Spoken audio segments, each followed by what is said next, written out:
Assalamualaikum warahmatullahi wabarakatuh. Bagaimana kabarnya adik-adik sahabat teman belajar di seluruh Indonesia? Mudah-mudahan kita semuanya senantiasa diberikan kesehatan oleh Allah Subhanahu wa taala. Amin. Allahumma amin. Pada pembelajaran kali ini untuk adik-adikku yang sekarang kelas 4 sekolah dasar, kali ini kita akan belajar bersama-sama tentang keteladanan Nabi Zulkifli, di mana yang saat ini kita sudah masuk di pelajaran yang kelima, yang temanya adalah Aku Cinta Nabi dan Rasul.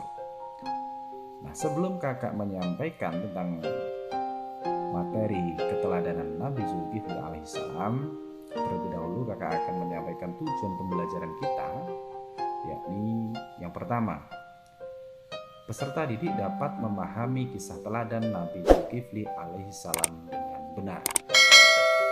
Jadi setelah menonton video ini nanti diharapkan adik-adik dapat memahami kisah teladan Nabi Zulkifli dengan benar. Yang kedua, peserta didik dapat meneladani sikap teladan dari Nabi Zulkifli dalam kehidupan sehari-hari. Jadi setelah menonton video ini, adik tahu ceritanya, paham ceritanya, kemudian adik dapat mencontoh atau mempraktekkan sikap-sikap teladan dari Nabi Zulkifli dalam kehidupan sehari-hari. Nah, itulah tujuan pembelajaran kita. Nah, sekarang inilah kisah teladan Nabi Zulkifli alaihissalam. Nabi Zulkifli alaihissalam, nama aslinya adalah Bashar. Ia adalah putra dari Nabi Ayub. Seperti ayahandanya, Nabi Zulkifli juga mempunyai sifat yang sabar dan teguh dalam pendirian. Ia hidup di sebuah negara yang dipimpin oleh seorang raja yang arif dan bijaksana. Pada suatu hari, raja tersebut segera mengumpulkan rakyatnya dan mengumumkan bahwa dia ingin turun tahta dan berusaha mencari penggantinya dengan mengajukan beberapa syarat untuk diangkat menjadi raja. Sang raja pun berkata, "Siapakah di antara kalian yang sanggup berlaku sabar jika malam sanggup mendirikan sholat, sedangkan jika siang sanggup melakukan puasa?" Namun, tidak ada seorang pun yang berani menyatakan kesanggupannya untuk syarat berat seperti itu. Akhirnya, anak muda yang bernama Bashar mengacungkan tangannya dan berkata, "Sanggup." Sejak saat itu, ia dipanggil dengan sebutan Zulkifli yang artinya sanggup. Kemudian Nabi Zulkifli diangkat menjadi raja.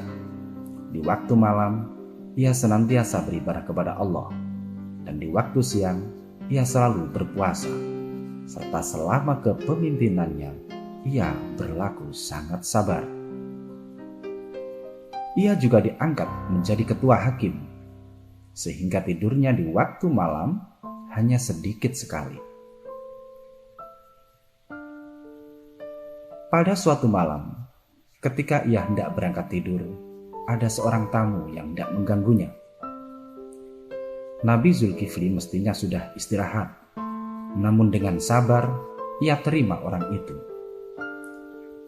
"Ada apakah saudara kemari di malam hari?" tanya Nabi Zulkifli. "Hamba adalah seorang musafir. Barang-barang hamba dirampok orang lain di perjalanan," jawab orang tua itu mengadu. Kemudian Nabi Zulkifli pun berkata, "Datanglah besok pagi atau petang hari." Orang tua itu tidak datang, padahal Nabi Zulkifli sudah menunggunya di ruang sidang. Sampai pada petang hari, orang itu pun juga tidak kunjung datang, padahal ia telah bersedia untuk datang. Dan sewaktu Nabi Zulkifli hendak berangkat tidur, orang itu datang lagi. Nabi Zulkifli pun bertanya, "Mengapa waktu sidang dibuka kau tidak datang?" Orang tersebut pun menjawab, "Orang yang merampok saya itu sangat cerdik, tuanku. Jika waktu sidang dibuka, barang saya dikembalikan. Jika sidang tidak ditutup, barang saya dirampasnya lagi." Akan tetapi meskipun begitu, Nabi Zulkifli tetaplah sabar menghadapi orang tersebut. Pada suatu malam, Raja Zulkifli sudah sangat mengantuk. Ia pun berpesan kepada para penjaga agar menutup pintu dan mengunci. Sesudah itu, ia hendak membaringkan diri di tempat tidur. Pada saat itulah ia mendengar suara pintu diketuk oleh seseorang. "Siapa yang mengetuk pintu?" tanya Nabi Zulkifli kepada para prajuritnya. "Tidak ada seorang pun, tuanku," jawab para prajurit. Nabi Zulkifli pun merasa heran. Jelas tadi ia mendengar suara diketuk oleh orang tak dikenal dari luar. Kemudian ia memeriksa ke sekeliling rumah. Ternyata ia tak menemukan seorang pun. Ia heran, semua pintu telah terkunci rapat. Bagaimana bisa dan dari mana orang itu mengetuk pintu? Akhirnya Nabi Zulkifli pun paham dan mengira-ngira. "Kau bukan manusia, kau pasti setan." Kemudian datanglah orang itu menampakkan diri. "Ya, aku memang setan yang menguji kesabaranmu. Memang betul kau orang yang sabar dan dapat memenuhi kesanggupanmu dulu, wahai Zulkifli." Setan pun tak mampu menggoda Nabi Zulkifli. Memang Nabi Zulkifli tergolong orang yang sangat sabar, selalu mempergunakan akal sehatnya terlebih dahulu sebelum bertindak, dan tidak pernah marah kepada para tamunya. Diceritakan pula pada suatu hari terjadi peperangan di negerinya dengan golongan pemberontak yang sangat durhaka kepada Allah. Nabi Zulkifli yang juga sebagai raja memerintahkan tentara dan rakyatnya untuk berangkat ke medan perang. Tapi apa yang terjadi? Ternyata rakyatnya mulai merasa takut berperang karena mereka takut mati.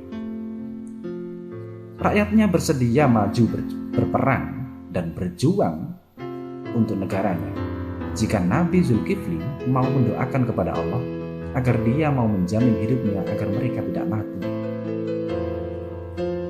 Mendengar hal tersebut, Nabi Zulkifli tidak merasa marah.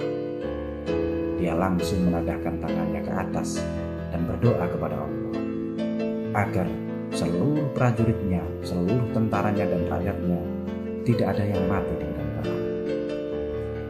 Maka Allah pun memberikan wahyu kepada Nabi Zulkifli. "Aku telah mengetahui permintaan mereka dan aku mendengar doamu, semua itu akan kukabulkan." Demikianlah dalam peperangan itu, akhirnya seluruh prajuritnya, tentaranya, tidak ada satu pun yang meninggal dunia, tidak ada satu pun yang mati di medan perang, dan peperangan pun dimenangkan oleh Nabi Zulkifli bersama para tentaranya. Nah, itulah cerita dari kisah teladan Nabi Zulkifli. Dari sini dapat kita ambil hikmahnya tentang sifat teladan Nabi Zulkifli. Yang pertama, yakni Nabi Zulkifli memiliki sifat yang sabar. Yang kedua, selain sabar, Nabi Zulkifli juga teguh dalam pendirian. Yang ketiga, Nabi Zulkifli taat beribadah kepada Allah. Ditunjukkan dengan Nabi Zulkifli yang selalu berpuasa di siang hari dan beribadah di malam hari. Yang keempat, kita harus selalu berdoa dan memohon kepada Allah. Nah, itulah hikmah dari kisah teladan Nabi Zulkifli alaihissalam. Dan untuk tugas kita hari ini, yakni ada 4 soal. Yang pertama, siapakah nama asli Nabi Zulkifli alaihissalam? Yang kedua, mengapa ia diberi nama Zulkifli? Yang ketiga, sebutkan 3 syarat yang diberikan oleh raja kepada Nabi Zulkifli. Dan yang keempat, sebutkan 2 sikap teladan dari Nabi Zulkifli alaihissalam. Itulah tugas kita hari ini. Nanti silakan ditulis soalnya dan jawabannya di buku tulisnya masing-masing, kemudian ditunjukkan kepada Bapak Ibu gurunya agar diberikan penilaian. Nah, akhirnya sampai di sini dulu perjumpaan kita untuk hari ini. Jangan lupa tetap semangat belajar dan selalu menjaga kesehatan. Mudah-mudahan bermanfaat. Jangan lupa like, komen, dan share ke teman-teman kalian. Akhirul kalam, wallahul muwaffiq ila aqwamit thoriq. Wassalamualaikum warahmatullahi wabarakatuh.